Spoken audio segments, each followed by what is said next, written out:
Hi,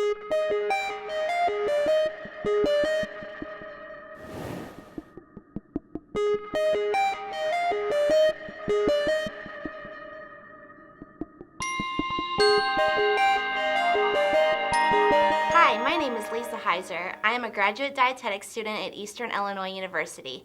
Today we're going to talk about the My Plate Food Guide. Who knows what a food guide is?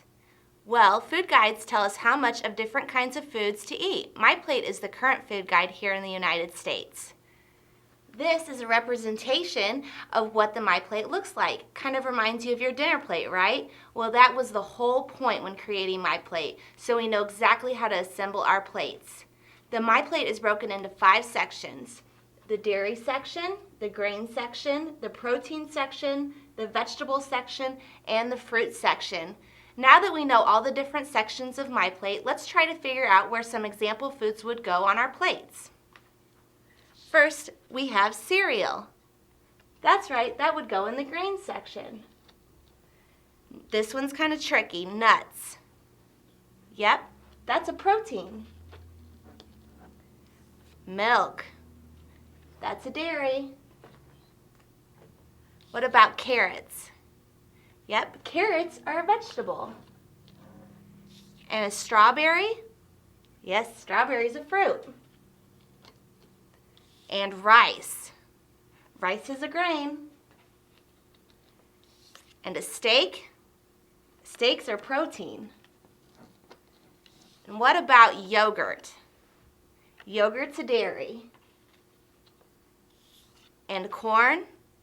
Corn is a vegetable. What about pears? That's right, pears are fruits. Here's another tricky one, beans. Yep, beans are a protein. What about bread? Yep, you got it. Breads are grains. And peas? Peas are another vegetable. What about grapes? You got it. Grapes are a fruit. What about chicken? Yep, chicken's a protein. And pasta? That's right, pasta's a grain. And cheese. You got it. Cheese is a dairy.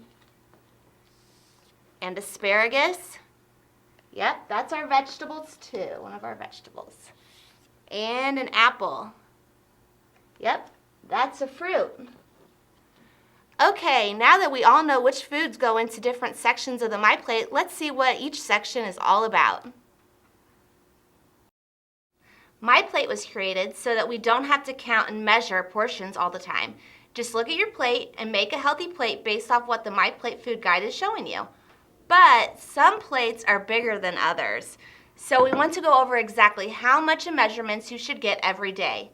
Because if your plates are too big and you consume too much, then it can lead to overconsumption, and too many calories is unhealthy. This is the vegetable section.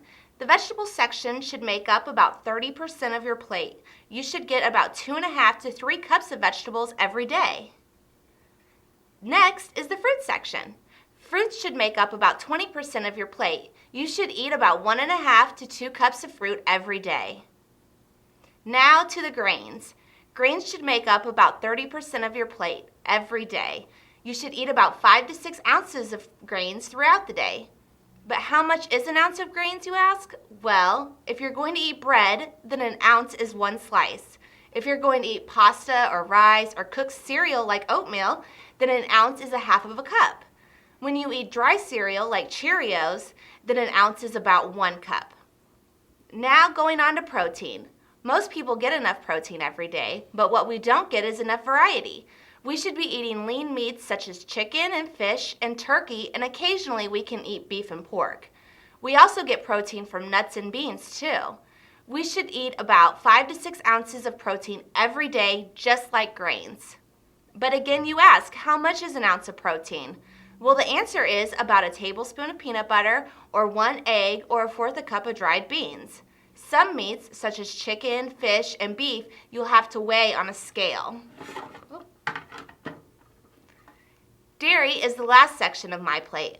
Most people don't get enough dairy in their diet. We should eat or drink about 3 cups of dairy every day.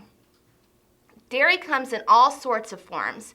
Milk, yogurt, cheese are all excellent sources of dairy. Now that we all know approximately how much of different foods we should eat every day, let's assemble a healthy plate. We've got fish going into our protein section. Rice, that's going to be our grains. And some green beans and cauliflower for our vegetables, and some pears for our fruit.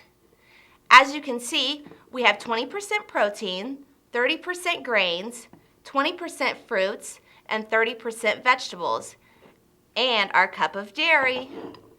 One of the biggest points of my plate that is really important to remember is that half of your plate should be fruits and or vegetables. Now, let's look at some examples of plates and some different choices that you could make. The all-American diet, cheeseburger and french fries. But is this plate healthy? Nope, it sure is not. Can you tell what is missing from this plate? Vegetables, that's right. So the next time you go to fast food restaurants like McDonald's, Burger King, Sonic, or Wendy's, instead of ordering french fries, try a side salad and maybe only eat half of the bun. This would make your plate look much more like my plate, which is much healthier for you. What about when you're sitting down for a snack? Say you get some crackers and cheese, maybe a little meat. Can you tell what you're missing? That's right, fruits and vegetables. You are all getting so good at this. So the next time you go to make your snack, don't forget your fruits and vegetables. So tonight when you go to fill your dinner plate, remember my plate, and that half of your plate should be fruits and vegetables, and the other half divided into grains and proteins. And don't forget your glass of milk. Now that we all know about my plate and how we should fill our plates, I wish you all happy and healthy eating.